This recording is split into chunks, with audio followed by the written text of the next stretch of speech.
শাকসবজি কিনে আনলেন, তার সঙ্গে 1 কেজি কিনে আনলেন, নিয়ে অতিথিকে খাওয়ালেন। অতিথি নারায়ণ না অতিথি অসুর? জোরে বলুন কোনটা? অতিথি নারায়ণ না অতিথি অসুর? আপনাদের খুব ভদ্রলোকের মতো চুপ করে বসে আছেন। অন্য এলাকায় গান করলে কি প্রকাশ্যে বলে অতিথি অসুর, জোরে বলে অতিথি নারায়ণ।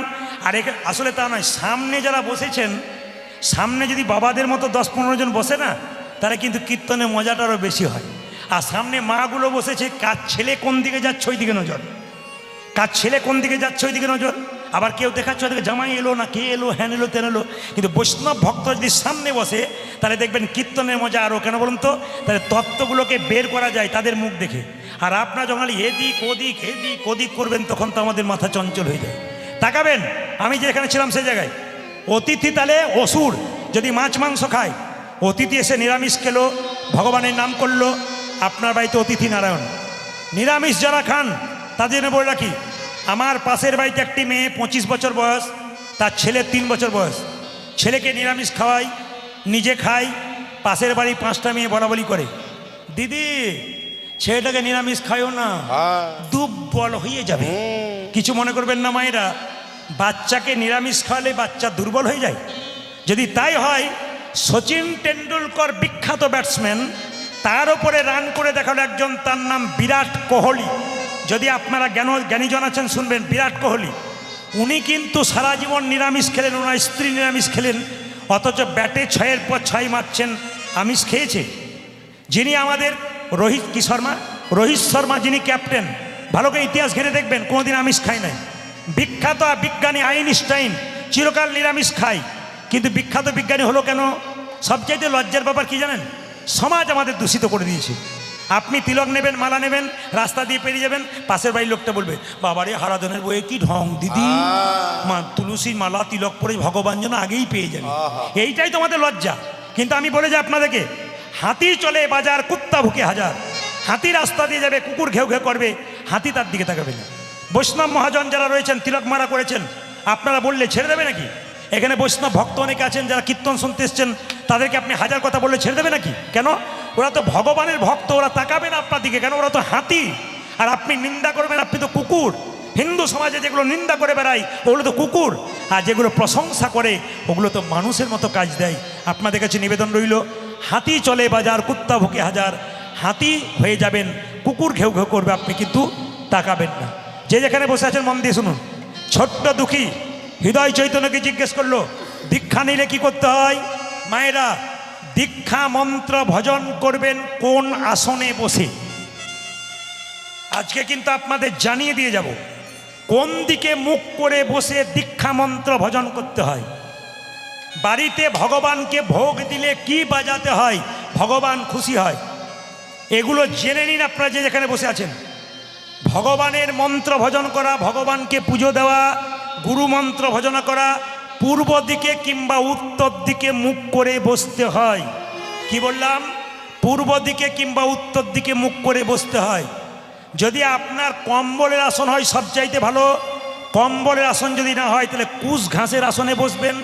যদি তা না পান, তাহলে এমনি যে উলের আসন আছে ওইগুলোতে আপনি বসবেন। কিন্তু নিচে বসে মন্ত্র ভজন করবেন না, মাটিতে বসে। কেন? আপনার দুঃখ প্রাপ্ত হবে। এই জন্য বারবার বলে দিই, মন্ত্র ভজন করবেন যে আসনে, মন্ত্রটা ভজন করার পর আসনটা যখন তুলবেন, সবাই শুনে যান, তখন কিন্তু আসনের নিচে একটু জল ছড়িয়ে দেবেন। প্রশ্ন করবেন কেন? আপনি মন্ত্র ভজন করছেন, কোনো ফল পাচ্ছেন না, যেমন ছিলেন তেমনি রইলেন, উন্নতি হলো না। কেন? ইন্দ্রদেব আপনার ফলটা চুরি করে নিতে পারে। তাই আপনার যাতে ভজনের ফলটা চুরি না হয়, সব মায়েরা বাবারা হরিবাসরে জেনে যান, শাস্ত্র যুক্তি দিচ্ছে। আপনি কম্বলের আসনের ওপরে যখন গুরুমন্ত্র জপ করবেন, যখন উঠবেন, তখন আসনের ভেতরে একটু জল ছিটিয়ে দেবেন। কেন? সেই জলটা চোখে মুখে নেবেন, একটি মন্ত্র বলবেন। পুরুষ মানুষ বলবেন ওম শক্রাহা নমঃ। পুরুষ মানুষ কি বলবে? ওম শক্রাহা নমঃ। মেয়েরা কি বলবে? শ্রী শক্রাহা নমঃ। ইউটিউবের মাধ্যমে পেয়ে যাবেন ওম শক্রাহা নমঃ। পুরুষ মানুষ আসনে ভজন করে আসনের নিচে জল দিয়ে সেই জলটা চোখে মুখে নেবেন। ওম শক্রায় নমঃ। পুরুষ মানুষ, মেয়েরা কি বলবে? ওং নয়, শ্রী শ্রী শক্রায় নমঃ। ছোট্ট দুঃখী বলল হৃদয় চৈতন্য ঠাকুরকে, আমি দীক্ষা নিতে চাই। হৃদয় চৈতন্য বলল, শোন বাবা, আমার কাছে দীক্ষা নিতে গেলে পরীক্ষা দিতে হবে। কি পরীক্ষা? এই দেখ, তোর মাথায় একটা মাটির কলসি দিয়ে দিলাম। এই কলসিটা নিয়ে তুই প্রতিদিন গঙ্গা থেকে জল আনবি। তুলসীর বাগানে যেদিন দেওয়া সার্থক হবে সেদিন তোকে মন্ত্র দিয়ে দেবো। মায়েরা, ছোট্ট দুঃখী 5 বছর বয়স, মাথায় বিরাট বড় একটা মাটির হাঁড়ি নিয়ে চললো কোথায়? গঙ্গা থেকে জল আনতে। আর যেতে যেতে এই গানটা গাইছে। আপনারা এখন করজোরে বসুন, নিজের নিজের গুরুকে স্মরণ করুন। যারা গুরু মন্ত্র নিয়েছেন তারা বসে বসে নিজের গুরুকে স্মরণ করুন। এই গানটা গাইতে গাইতে যাচ্ছে, কে যাচ্ছে? ছোট্ট দুঃখী। সবাই মিলে জয় জয় শ্রী গুরু প্রেম কলপ তরু। হরিব জয় জয় জয় শ্রী গুরু প্রেম কলপ তরু। এই যে এগুলো গুরুদেবের গান। এ গান যখন হয় তখন ভক্ত যারা তারা গুরুকে স্মরণ করে। যদি গুরুকে স্মরণ না করতে পারেন, তালি দিয়ে ভগবানের নাম, ভগবানের চরণ স্মরণ করুন। আর একসঙ্গে একটা কথা বলি, ভগবানকে দেখতে গেলে চরণ দেখতে হয় প্রথমে না বদন দেখতে হয়? জোরে বলুন, কোনটা দেখতে হয়, চরণ না বদন? চরণ। কেন? বদনটা কালো বলে পছন্দ হয় না? না না, চরণ না ধরলে বদনে পৌঁছানো যায় না। সবাই মিলে একটু তালি দিয়ে জয় জয় শ্রী গুরু প্রেম কলপ তরু। আজ জয় জয় শ্রী গুরু প্রেম কলপ তরু। আদিভূত আদিভূত আদিভূত জাত জাত প্রকাশ রে। অদ্ভুত জাত প্রকাশ রে। আদিভূত জাত প্রকাশ রে। পূজা জয় ভক্ত জাত প্রকাশ রে। গুরু অজ্ঞানী আধার দূর করেছে। আমার অজ্ঞানে আধারে দূর করেছে। অজ্ঞান আধার দূর করেছে। পূজা জয় অজ্ঞান আধার দূরী করেছে। জ্ঞান চাঁদের প্রকাশ করে অজ্ঞান আধার দূর করেছে। গুরু আমার জ্ঞান চাঁদ প্রকাশ করে আমার অজ্ঞানে আধারে দূর করেছে। অজ্ঞান চাঁদের প্রকাশ করে।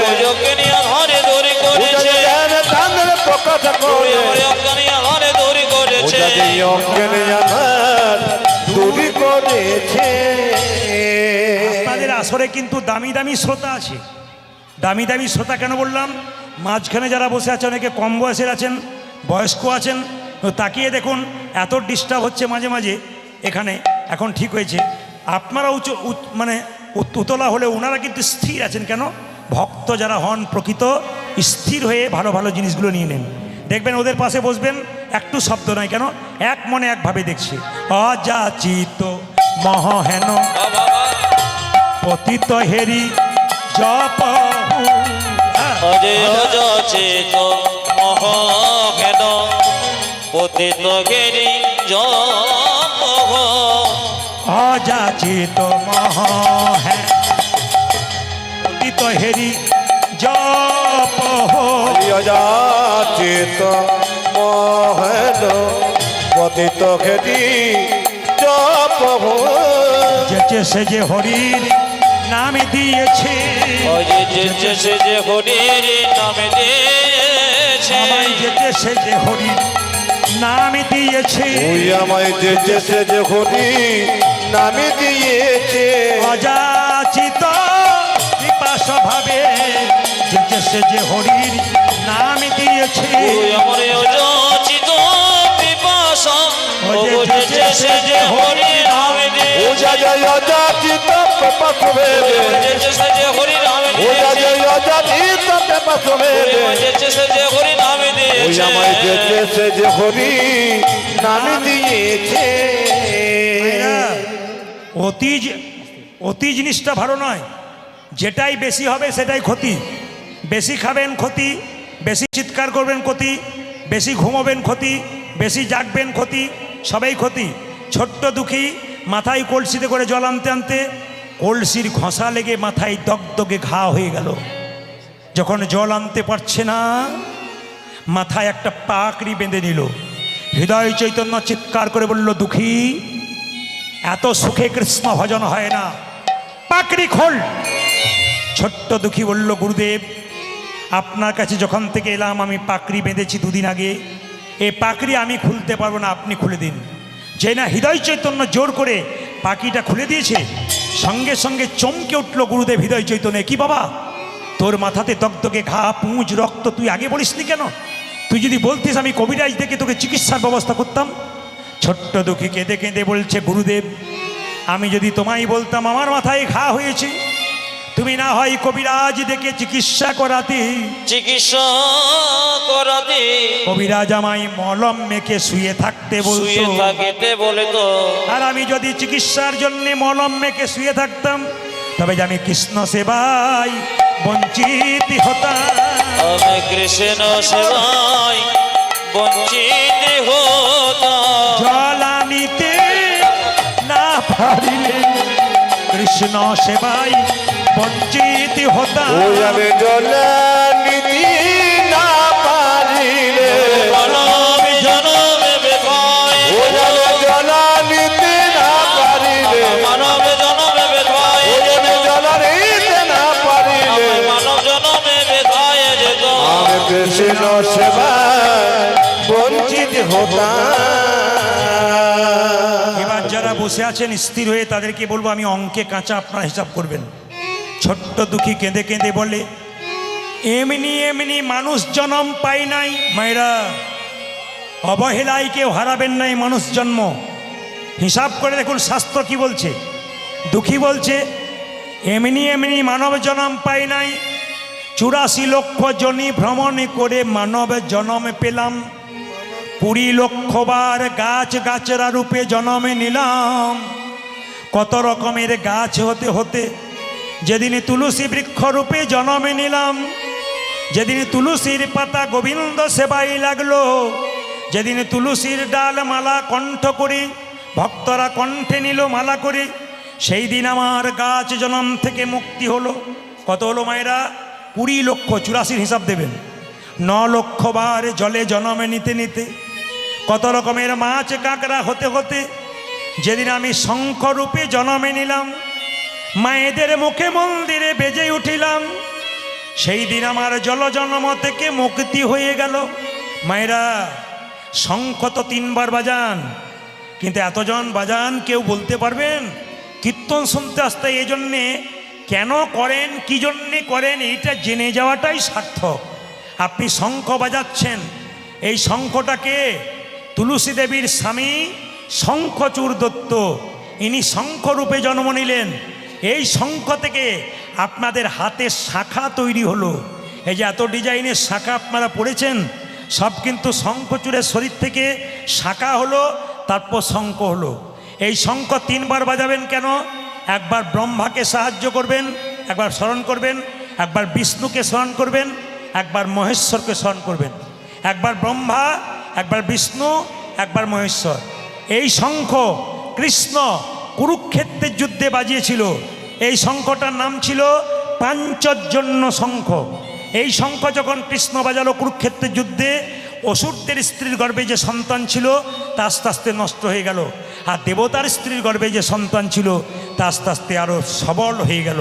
এর থেকে কি শিখলেন? শঙ্খ বাজালে অশুভ শক্তি দূর হয়, শুভ শক্তির আগমন হয়। তাকাবেন মায়েরা, ব্রাহ্মণরা যখন মন্দিরে পুজো করে তাকিয়ে দেখবেন শঙ্খের ভেতরে জল নিয়ে সেই জলটা দেখবেন প্রসাদের উপরে দিয়ে দেয়। কেন? শঙ্খের মধ্যে ক্যালসিয়াম থাকে, ওটা প্রসাদের মধ্যে দিলে বীজাণু নাশ হয়, জীবাণু নাশ হয়। তাকিয়ে দেখুন, বার্লিন বিশ্ববিদ্যালয়ে বিখ্যাত বিজ্ঞানী বলেছেন, যদি কারো অ্যাজমা রোগ থাকে, হাঁপানি, যদি কেউ সকাল দুপুর সন্ধে মাঝে মাঝে শঙ্খ বাজাতে পারে 3 বার করে, তবে তার হাঁপানির কষ্টটা কিছুটা, অন্তত কিছুটা কষ্ট উপশম হয় ওষুধ না খেয়েও। কে বলেছে? বার্লিন বিশ্ববিদ্যালয়ে বিখ্যাত বিজ্ঞানী বলেছেন এ অনেক উপকার আছে। শঙ্খরূপে জন্মে নিলাম, কত হলো 94 কত হলো জোরে বলুন? 41 নাকি? 94 কত? 41। যাক, আমি যখন 41 বললাম কি সুন্দর ভদ্রলোকের মতো আরে খিচুড়ি স্কুলে পড়েছে। 41 29। আচ্ছা, 11 লক্ষ বার কোথায় জন্ম নিলাম? 11 লক্ষ বার জন্ম নিলাম কোথায়? পোকা রূপে জন্ম নিলাম। কত রকমের পোকা হতে হতে যেদিনই আমি ভ্রমর কুলে জন্মে নিলাম, ফুল থেকে মধু সংগ্রহ করে আমি সেই ফুল থেকে মধু সংগ্রহ করে মধু গোবিন্দের সেবায় লাগালাম। সেই দিন আমার পোকা জন্ম থেকে মুক্তি হয়ে গেল। কত হলো মায়েরা? 40। 30 লক্ষ বার পশুকুলে জন্মে নিতে নিতে যেদিন ভাগ্যবতী গাভীকুলে জন্মে নিলাম, যেদিন গাভীর চামড়া দিয়ে মহাপ্রভুর শিখল তৈরি হলো, যেদিন গাভীর দুগ্ধ দিয়ে গোবিন্দ সেবা হলো, সেই দিন আমার পশু জন্ম থেকে মুক্তি হয়ে গেল। কত হলো মায়েরা? 70। 40 আর 30 70। আমি অঙ্কে কাঁচা, আমাকেই বলতে হচ্ছে 70। আর কি? 10 লক্ষ বার জন্ম নিলাম কোথায়? 10 লক্ষ বার পাখিকুলে জন্ম নিলাম। পাখিকুলে জন্ম নিতে নিতে যেদিনে ময়ূর কুলে জন্মে নিলাম, যেদিনে ভগবান ময়ূরের পুচ্ছটা মাথায় নিল, সেই দিন আমাদের পক্ষী জন্ম থেকে মুক্তি হয়ে গেল। কত হলো? 80। তাকাবেন, এইবার লইল কত? 4 লক্ষ। 4 লক্ষ বানরা, 4 লক্ষ বার বানর কুলে জন্ম নিতে নিতে যেদিন রাম ভক্ত হনুমানের রূপে জন্ম নিলাম। মায়েরা, হনুমান যা করে গেল আমরা মানুষ হিসাবে তা পারলাম না।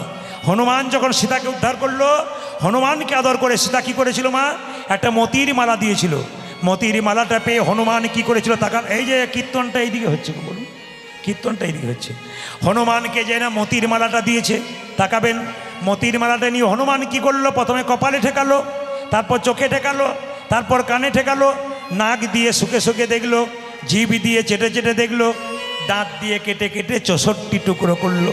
প্রশ্ন করবেন, হনুমান মালাটাকে 64 টুকরো করলো কেন? 63 করলো না 65 করলো, 64 করলো কেন? এই 64 টুকরো কলিযুগে 64 মহান্ত রূপে এলো। তাকাবেন, যখন বারবার হনুমান মালাটাকে টুকরো করে কেটে দিল, লক্ষণ তখন সীতাকে বলছে, মা এ তুমি কি করলে? বানরে সপিলে মতি, মতিতে তারা নাইক মতি, মতিতে তারা নাইক মতি, অনায়াসে কাটে তারে দন্তে, শিশু মানে না দেবতাই, মানুষ পূজে তারে জ্ঞানবন্তে। ও মা, সীতাকে বলছে লক্ষণ, এ তুমি কি করলে? বানরকে মতির মালা দিলে। ওই মতির মালার মানে কি জানে? ও তো দাঁত দিয়ে কেটে দিল। একটা বাচ্চা ছেলেকে মন্দিরে শুয়ে দেবে, বাচ্চা মন্দিরের মানে কি জানে? তো পায়খানা প্রস্রাব করে দেবে, তো জ্ঞান নাই। সঙ্গে সঙ্গে বলছে, অতুল্য ধন তুলসী রে, তুমি যারে তুলসী রে, পুকুরে কি তারা মান্য রাখে? তুমি কি জানো না লক্ষ্মী সুকতি সুখের পাখি, ব্যাধি কি রাখে তাকে যত্ন করে। তাকাবেন, তুলসী গাছ কত যত্ন করেন, তুলসীর পাতা গোবিন্দ সবাই দেন, কিন্তু তুলসী গাছের ওপরে কুকুরে প্রস্রাব করে দেয়। কুকুরে জ্ঞান আছে তুলসী গাছ সম্বন্ধে? বারবার অপমান করছে কাকে? লক্ষণ হনুমানকে বারবার অপমান করছে। হনুমানকে সীতা বলল, হ্যাঁ রে হনু, সত্যি লক্ষণ তোকে ঠিক বলেছে, তুই আমার মালাটা পেলি, দাঁত দিয়ে কেটে কেটে ফেলে দিলি কেন? তুই আমায় অপমান করলি। হনুমান কেঁদে কেঁদে বলল, মা গো, আমি কি তোমার মালাকে কোনোদিনই অপমান করতে পারি? অপমান করিতে পারে। তোমার মালা প্রথমে যখন আমি পেলাম, ও মালা কপালে ঠেকালাম। কপালে ঠেকালাম কেন জানো? কেন জানো? এ তো যেমন তেমন মালা নয়, মায়ের দেওয়া প্রেমের মালা, ভালোবাসার মালা। ভালোবাসার মালা। তাই প্রথমে কপালে ঠেকালাম। কানে ঠেকালাম কেন জানো? জানো?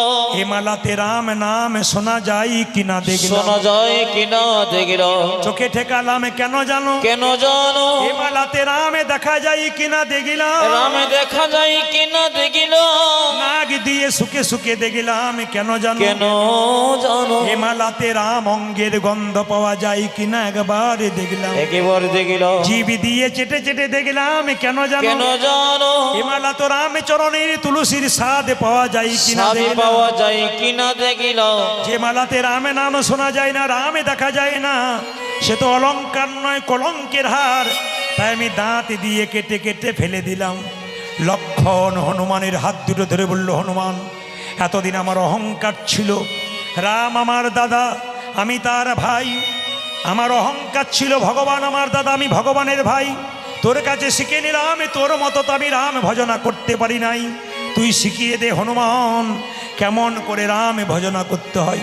ওরে হনুমান, সত্যি যদি তুই রামকে ভালোবাসিস তবে কি হৃদয় মাঝে রামে দেখাতে পারবি?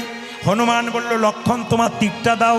যে না লক্ষণ তীরটা দিয়েছে, হনুমান বক্ষ বিদীর্ণ করেছে, দেখলো একা রাম নয়, দেখে সীতারামের যুগল মিলন, সীতারামের যুগল মিলন, সীতারামের যুগল পূজা মিলন, যে সীতারামের যুগল মিলন। হনুমানের হৃদয় মাঝে সীতারামের যুগল মিলন। আমার হনুমানের হৃদয় বাজে সীতারামের যুগল মিলন, হনুমানের হৃদয় মাঝে সীতারামের যুগল মিলন। পূজা যখন মানে হৃদয় মাঝে, আর কি তারি মারতে পারে? আমার হনুমানের হৃদয় বাজে পূজা যে আর কি তারে মারতে পারে, হনুমানের হৃদয় মাঝে আর কি তারে মারতে পারে। দেখে সীতারামের যুগল যুগল মিলন। মিলন। হৃদয় চৈতন্য বলে দুঃখী, তোকে কি কি দীক্ষা দেবো রে? তুই দীক্ষা নিয়ে এসেছিস, এক কাজ কর বাবা, আজকে তোকে মন্ত্র দিলাম, তোর নাম হচ্ছে দুঃখী, আমি নাম দিলাম কৃষ্ণদাস। কেউ জিজ্ঞেস করলে তুই বলবি দুঃখী কৃষ্ণদাস। যা বাবা, তুই বৃন্দাবনে চলে যা, কৃষ্ণচরণ পাবি, রাধারানী কৃপা পাবি। ছোট্ট একটা পত্র লিখে দিলেন, বৃন্দাবনে জীব গোস্বামী পাদের কাছে চললেন। সবাই মিলে হাত তুলুন, দুঃখী কৃষ্ণদাস বৃন্দাবনে যাচ্ছে। সবাই হাত তুলবেন একসঙ্গে, একসঙ্গে গাইবেন, একসঙ্গে তালি দেবেন সবাই। কৃষ্ণ কেশব, কেশব সবাই হাত তুলবেন একসঙ্গে। কৃষ্ণ মাধব, মাধব সুধা মাখা এই নাম, হরি নাম, মধু মাখা এই নাম, নাম নাম উলধ্বনি। কৃষ্ণ কেশব কৃষ্ণ মাধব সুধব হরেন হরেন মধুমগ আজ কৃষ্ণ কেশব কৃষ্ণ মাধব সুধা মাখা এই নাম, হরি নাম মধু মাখা এই নাম। প্রত্যেকটি হিন্দু ভাইকে বলবো, যারা পেছনে আছো সবাই মিলে হাত তোলো। প্রত্যেকটি হিন্দু ভাইকে, প্রত্যেকটি মাকে বলবো, সবাই হাত তুলুন, মহাপ্রভুর কৃপায় সবাই হাত তুলুন, সবার আশীর্বাদ হবে, সবাই মহাপ্রভুর কৃপা পাবেন। একসঙ্গে হাত তুলে কৃষ্ণ কেশব কৃষ্ণ মাধব সুধা মাখা এই নাম, হরি নাম মধু মাখা এই নাম, নাম। আজ কৃষ্ণ কেশব কৃষ্ণ মাধব সুধব হরেন হরেন মধুমগ এই নাম নাম এই গানটা তো আপনারা গাইবেন, আমি গাইবো না। তার আগে বলে রাখি, কতগুলো সমাজের ভুল ধরে দিই, একটু বলি, কিছু মনে করবেন না। আচ্ছা মায়েরা, আপনাদেরকে মাংসের দোকান আছে? আছে আছে। আমাদের ওদিকে মাংসের দোকান আছে। তো দোকানের ওপরে কি লেখা থাকে ভালো করে শুনুন, শ্রীকৃষ্ণ ব্রয়লার সেন্টার। বাহ আছে আবার লেখা থাকে কাটা 230, গোটা 110। সব জায়গায়। না না, লজ্জা দেখুন কত, যে আমরা মাংসের দোকান খুলেছি কার নামে? কৃষ্ণের নামে। তাকাবেন যে যেখানে বসে আছেন। শুধু তাই নয়, আপনাদের এলাকাতে হয় কিনা জানি না, বাজারে আছে কিনা জানি না, চটি জুতোর দোকান আছে। তা আমাদের ওখানে চটি জুতোর দোকান আছে, ওপরে লিখেছে চৈতন্য শু হাউস। মানে যে লিখেছে তারও চৈতন্য হয় নাই, আর যে বেটা কিনছে তারও চৈতন্য হয় নাই। কেন বলুন তো? চৈতন্য মহাপ্রভুর নামে জুতোর দোকান। তাকাবেন, প্যাকেটটা যখন আপনি কিনে নিয়ে এসছেন জুতোটা, তখন প্যাকেটটা আপনি ফ্রি পান না, কি বলছেন? তো প্যাকেটের ওপরে লেখা থাকে চৈতন্য, আর নিচে ভরা থাকে জুতো। মানে আপনারও চৈতন্য হয় নাই, যে বিক্রি করছে তারও চৈতন্য হয় নাই। বিচার করবেন কথাগুলো।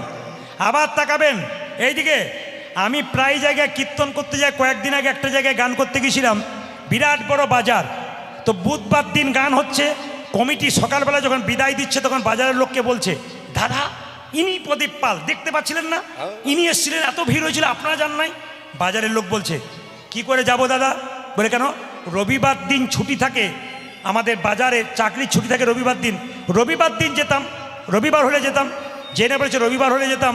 তখন তাকে বললাম, আচ্ছা বুধবার দিন যদি বিপদে পড়েন নি ভগবানকে ডাকেন, হে প্রভু আমার বাঁচাও, সে যদি বলে তোমার তো রবিবার দিন বটে, বুধবার নয়, আমি যাব না, তখন কি অবস্থা হবে? না না, আমাদের এইটা হচ্ছে কি বলুন তো, অজুহাত। অনেকে বলে কীর্তন শুনতে যাবেন না, দু চারজন বলে সংসার করেছি। আচ্ছা মায়েরা, সত্যি কি সংসার করেছেন?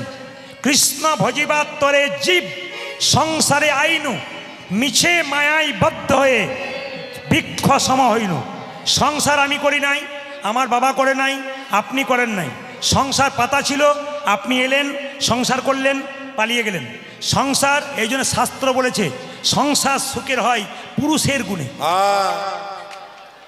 আরে না, দেখুন পাওয়ার, দেখুন আর তখন চুপচাপ ছিল, দেখুন পাওয়ার দেখুন। যে না বলেছে সংসার সুখের পুরুষের গুণ, যে মরার মতো ঘুমাচ্ছিল সেও, মানে বুঝতে পারছেন তো কীরকম সংসার সুখের হয়, যেটা বলুন রমণীর গুণে।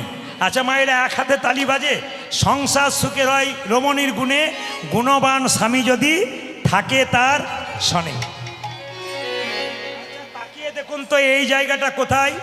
এক জায়গাতে হাত দিয়ে বলা হয়, যাহা বলিব সত্য বলিব, সত্য ছাড়া মিথ্যা বলিব না। জোরে বলুন, কথা বলা হয়, জোরে বলুন।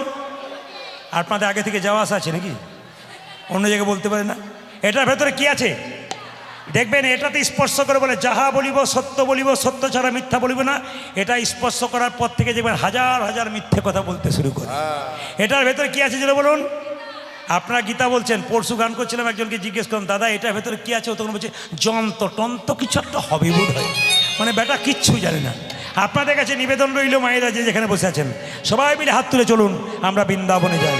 দুঃখী কৃষ্ণার সঙ্গে কৃষ্ণ কেশব কৃষ্ণ কেশব সুধা মাখা এই নাম, হরি নাম মধু মাখা এই নাম, নাম ধরি হরিবল। আজ কৃষ্ণ কেশব কৃষ্ণ মাধব সুধম গজেন, হরে মধুম এই নাম নাম নাম, এই নাম জপ হলো আপনারে, এই নাম জপ বলো আপনারে, এই নাম জপ হলো আপনারে, এই হরি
এই নামে যে বা করে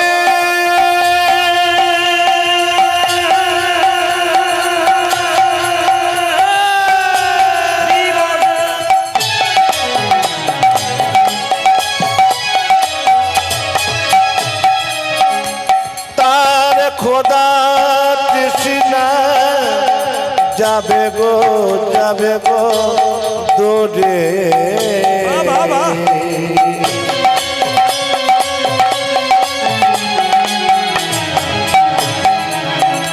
তোমরা বলো যে না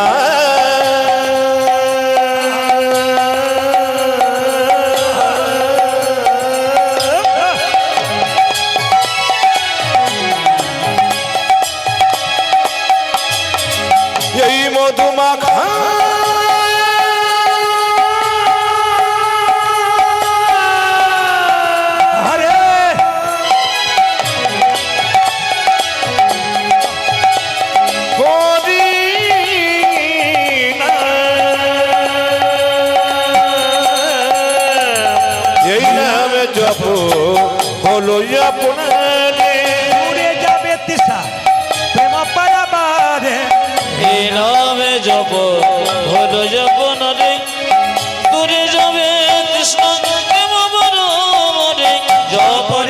জপরে জপরে উজ্জ্বল রসনা জপরে জপরে জপরে রসনা জপরে জপরে জপরে রসনা জপরে জপরে জপ